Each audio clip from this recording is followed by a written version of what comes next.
Alright, today we are going to relate fractions, decimals, and then put it with money. So all of those things need to be taken care of.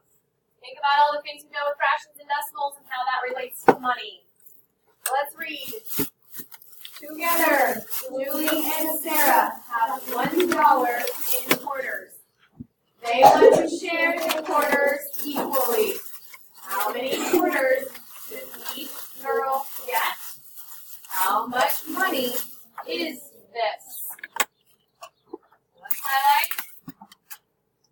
2 questions here. How many quarters should each girl get is the first question. And then also, how much money is this is the second question.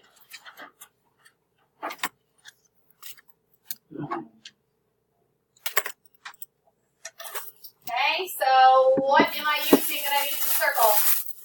In $1 in, what's it in quarters. Probably need to know that it's in quarters. It says together, Julie and Sarah. So because it says together, we know that Julie and Sarah are only getting the $1 in quarters. Make sense? Yes? Okay. Using the model to relate money, fractions, and decimals. This may be helpful to you here to remember that $1 is equal to 100 cents. 1 quarter is equal to 25 cents. 1 dime is 10 cents, and 1 penny is 1 cent. So it says to use the model to relate money, fractions, and or decimals. Take a look at the model. 4 quarters is equal to $1. So they have 4 quarters written here and tell you that they are each worth 25 cents. We know that a quarter is 25 1/100ths, or what we call 1/4 of a dollar, because we know it takes 4 of them to reach the $1. Yes? Okay. You also know that it is 25 cents out of 100 for each quarter. Is everybody following how they're getting this? So when you do 2 quarters, that's going to make it a total of 50 cents over 100, or 50 cents out of a dollar. Are you following this? Which then means you're going to have 2/4, or a half of a dollar. So when you have 2 of these, you're going to have a half a dollar. Yes? Then a half of a dollar is the same thing as 50 cents, or you can also write it out in words like this, 50 cents. Does that make sense? So it says to circle the number of quarters each girl should get. I already did that, so you are going to do the same. So you're going to circle your 50 cents. Because one girl's going to get 50, and the other girl's going to get 50 as well. So each girl should get 2 quarters, or 50 cents. Since there's a dollar sign, what do I put here for a decimal? 0. Decimal point. 5, 0. So, dollar signs at the beginning, so we have to make sure we're putting it in decimals. Okay? All right. Our examples say to use money to model decimals. As you can see here, you have $1. It's the same thing as this picture. Are you with me? And it looks like yours is shaded. Can't really tell that on mine. So, $1 is equal to how many cents? 100 cents. If you look at the next model, you'll see that 10 dimes, so they have 10 dimes there for you, is equal to $1 also. And they have shaded what? 10 or 1 row, right? So 1 dime is equal to 1/10, or 10 cents of a dollar. Yes? Or 10/10 of a dollar is how they want you to say this. And so I know that how much money do I have? If I have 10 dimes, how much money am I going to have? $1, okay, but one of them is going to equal 10 cents. How do I write this? The dollar sign's at the beginning. 0, decimal point, 10. So 10 cents. So they're wanting to know one of them. They showed you all of them up here, but they only want you to tell what one is. So they're breaking it down into 1. Okay, I'm hoping you're following these fractions. It's 1/10, okay, for 1. Yes. So if I had 10, I would have $1. Okay, so I only have one here. Now let's look at the pennies. They have a picture of 100 pennies, which is going to give you $1 also. So everything is equaling $1. And what did they shade? One little square. So for that one square, 1 penny is equal to, read with me, 1/100 or 1/100 of $1. This is your fraction form. This is your decimal form. Please make sure you know where they're getting this because you will have to write them later. So one of those is going to be how much money? 1 penny is how much money? 1 cent. So I'm going to write it as 0, decimal point, 0, 1. That will give you your 1 cent. Yes? So let's take a look at this math top. We've been doing all of dollars, dimes, pennies. What if you had 68 pennies? What part of $1 would you have? Remember how many cents are in $1 before you can tell me what you're going to have. Aiden, what am I going to have for 68 pennies?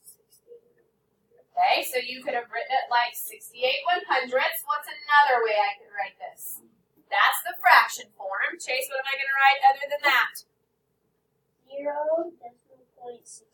So you would have a decimal 0.68, which is the same thing as 68 cents. Have you guys noticed that your decimals are actually the same thing you would have if you did money? The whole time we've been doing decimals, if you look at that, you would have 68 cents if I put a dollar sign in front of that. Okay, here it is in a decimal. If I had a dollar sign, I've got money. Make sense? Here are your fractions. Let's flip the page, find out what else we're going to do. Here are your money in decimals again. Again, you're going to think of dollars as ones, your dimes as tenths, because they're worth 10 cents, and pennies are going to be as hundredths. So as you can see, they have written this 2 different times. This one's in dollars, so you have $1, dimes, and pennies. Here you have ones, which is what we've already been doing, your tenths and your hundredths. See how it's still in the same places? They don't move. Okay. So here we're going to think that $1.56 is equal to $1 and how many pennies? 56 pennies. So there are 100 pennies in $1. That would be here. So that $1.56 would be a total of 156 pennies because your $1 is going to give you 100 pennies and your 56 is going to be added to that to get 156. Now take a look at it over here in this one with ones, tenths, and hundredths. You're thinking of 1 and 56 hundredths. Yes, so you have 1 and 56 hundredths. Same thing we had over there? Yeah, it sure is. So that means that there are 100ths in 1.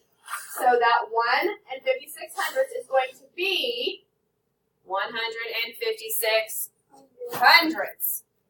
Okay? So if they're putting it all together, you're going to put it as hundredths. So it's the same thing as doing it as pennies, but now you're changing it into hundredths. Is everybody following what they did here? All they're doing is changing some words. They're changing pennies to hundredths, dollar to 1, pennies to hundredths. Okay?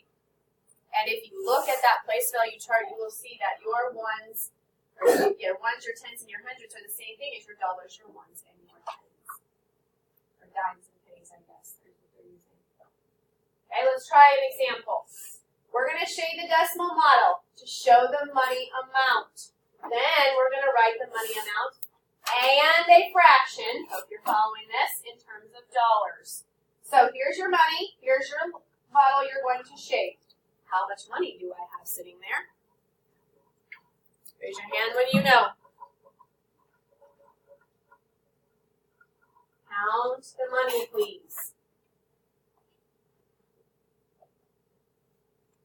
Morgan, how much is there? Huh? How much is this? That's a dime. What's this?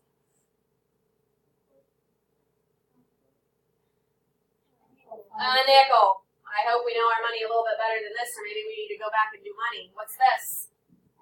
It's also a nickel. So this is going to give you how much money? 10. And this is going to give you, so 10 and 10 is, and then this is, so what do we have total? 21. What am I going to shade? 2 full lines, and then 1 little square.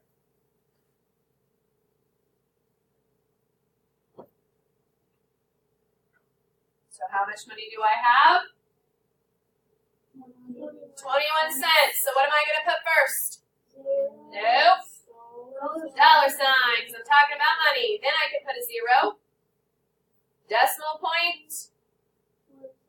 21. Take a look at it in the fraction form. What do we have in fractions? 21 hundredths. Because there are how many pennies in a dollar?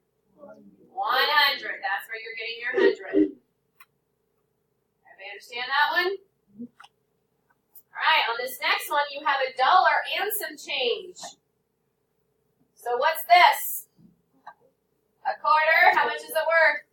What are these? And they're worth 10 apiece. And this is a penny. So get your money counted. Tell me how much is there total. Make sure you add that dollar in, please. Right now, how much money do we have? Okay, so we have $1.46. What am I shading in this first one? The whole thing. So it represents that dollar. And then I'm going to shade what in this one? 46, which gives me how many full columns? 4. And then 6 small ones.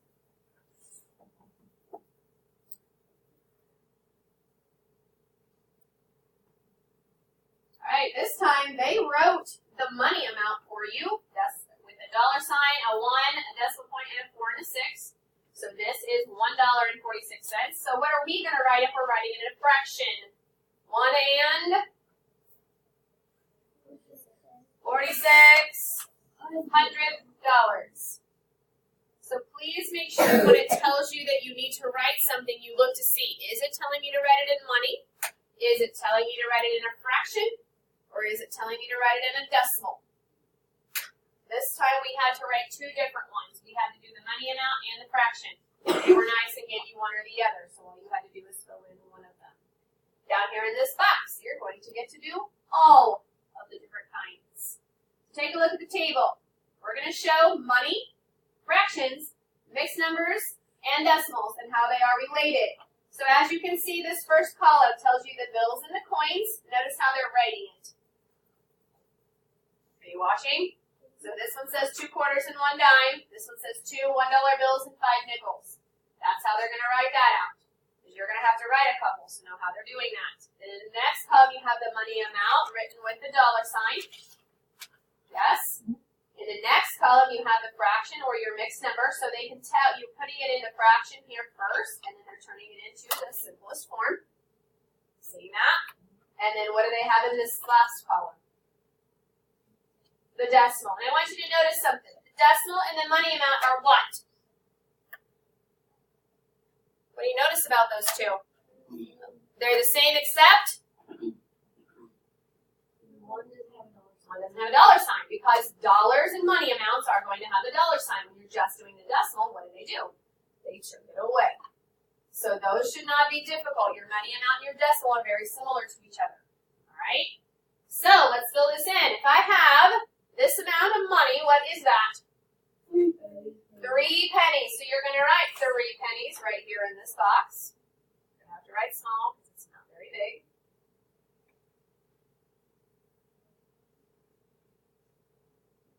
So if I want to write that as a fraction or mixed number, what am I going to write? Put it in.